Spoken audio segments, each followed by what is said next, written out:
Open your eyes. Wake up, Link. The Legend of Zelda: Breath of the Wild is definitely the most fresh and surprising game of the franchise.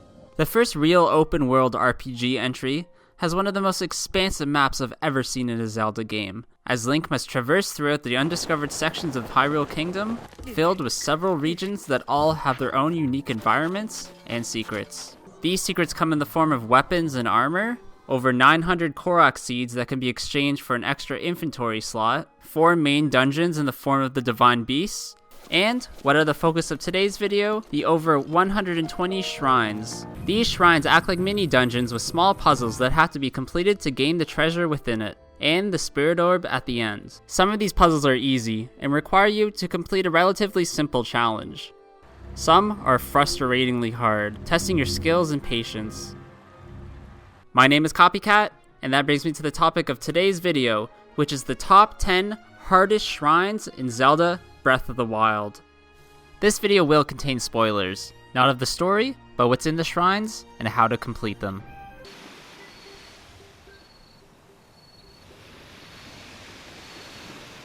Located in the southeastern waters of the Hatana region, this shrine is a major test of strength, pitting you against a high-level Guardian Scout with 3 Guardian weapons.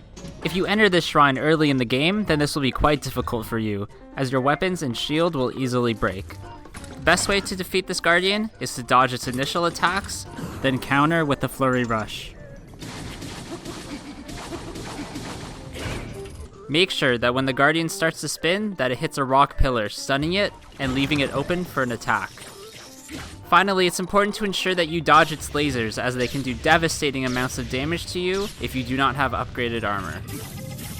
Once you defeat this Guardian, your reward is 3 rare weapons, some climbing gear, and the Spirit Orb at the end of the shrine.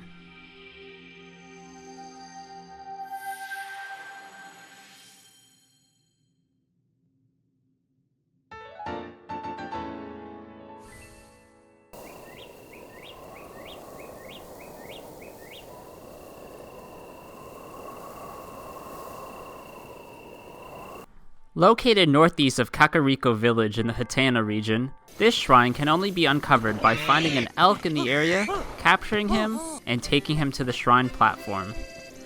I found this very hard at first for some reason, as failing to capture him makes him run away and disappear. After a few frustrating attempts, I finally got him to cooperate and was able to enter the shrine.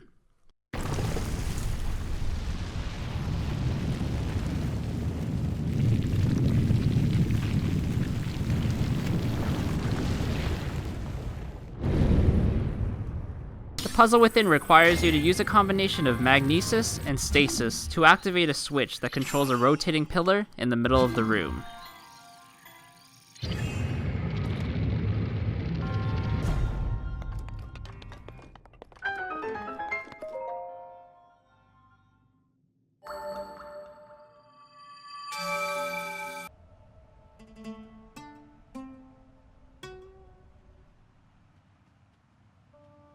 Located in the cliffs northwest of the Gerudo Tower, this shrine can only be discovered by placing a luminous stone on the glowing pedestal.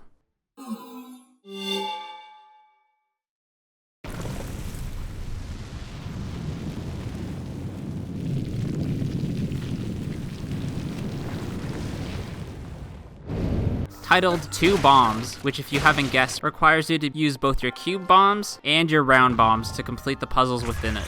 The first 2 sections aren't that hard and require you to launch the bombs in the air to trigger the switch above. The final area is where things begin to get a bit tricky. It took me a few minutes to figure out exactly how to use the 2 bombs properly in this challenge, but quickly realized the square bomb would get stuck in the cage with the switch above when launched, and the round bomb would travel back and forth. Knowing this, you must detonate the square one first, then the round bomb at the perfect time mid-air to open the gate leading to the Spirit Orb.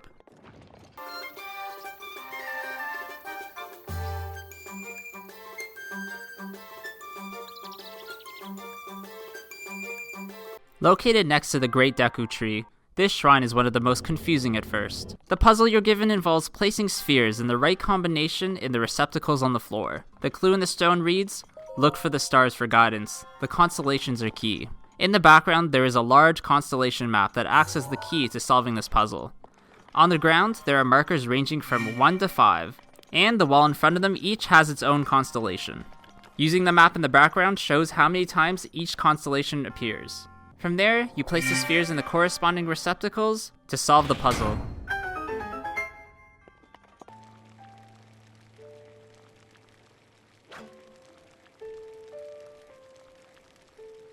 This shrine is located on the southwestern cliff in the Ozaria Plains of the Lake region. The challenge on this one involves placing a laser on the moving slab to trigger platforms that lead you to the first chest. To get to these platforms, you must use a parasail from a high point, and from there you just have to wait for the laser to go back and forth to traverse the sections and reach the spirit orb at the end.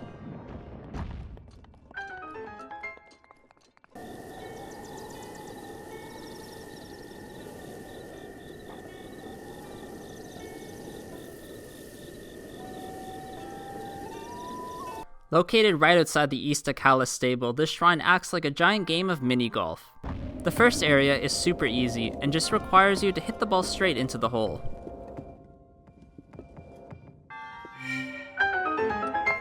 However, things start to get a bit tricky when you want to try to gain the loot in the treasure chest.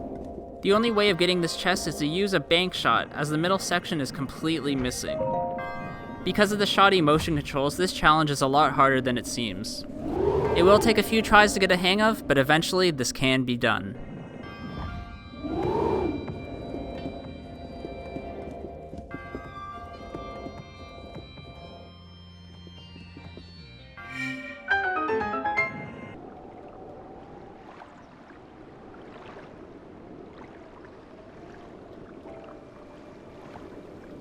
This shrine is located northeast of the Woodland Stable.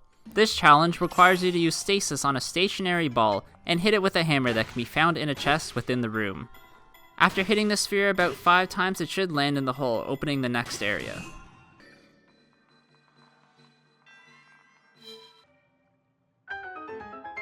Once again, use stasis but on the cube this time, and hit it to lower the platform to the next area.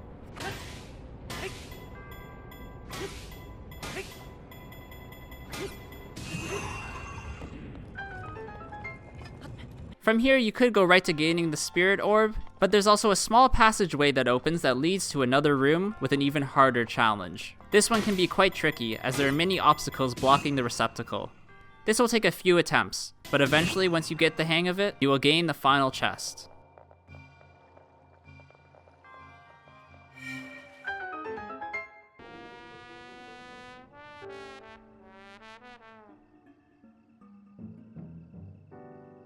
To trigger the shrine in the Garuda region, you must complete the Test of Will, requiring you to withstand scorching temperatures without using any protective armor. You can, however, eat food to restore your health, to ensure that you don't die. When entering the shrine, the first part of it is easy enough, even if the motion controls don't really work properly. The second room does require a bit of thinking, but eventually you'll find out that you have to use the motion controls to move the fans to trigger the switches. This can be done by moving the large block to the right pressure plate, using magnesis while using stasis on the left pressure plate to ensure you can quickly make it to the next area.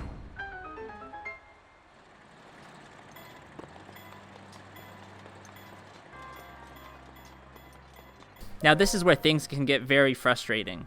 With 2 water spouts on either side, the goal is to light all the torches on the motion-controlled cube without letting the water extinguish the flames.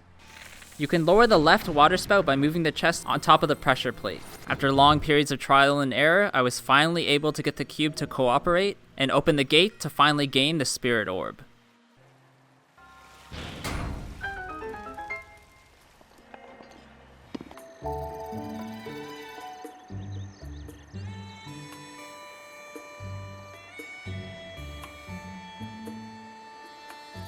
This shrine located in the Nucluda region is probably hands down the most frustrating in the entire game.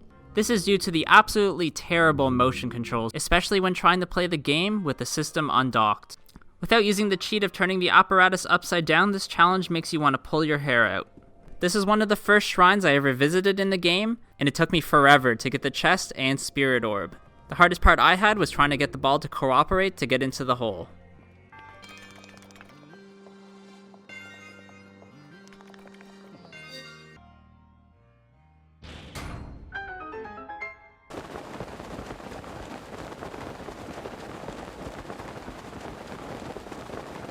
Located on the most southeast part of the map, Eventide Island is difficult as the challenge requires you to remove all your items, weapons, and armor using whatever materials you can find. There are 3 different orbs scattered amongst the island that you have to find that have to be placed in 3 receptacles that are hidden. You can still use your Sheikah Slate abilities to aid you in your challenge, but some of these spheres are hard to find, especially the one on the Hinox. You can either find weapons to fight the Hinox or steal it off him if you're stealthy enough. Once all the spheres are in place, the shrine will be revealed on the top of the hill. This challenge is only difficult because if you die, you have to start from the beginning, and the ability to save is disabled. Within the shrine, you only have to open the chest to gain your prize of 300 rupees, and then get the spirit orb at the end. Thank you so much for watching this video today, guys. All your support really does matter to me, so please like this video and subscribe to my channel below. I'm going to be trying to release videos every Monday, Wednesday, and Friday, and anything else in between if a good idea does arise. I hope you all have a good day, and I'll see you all in the next video.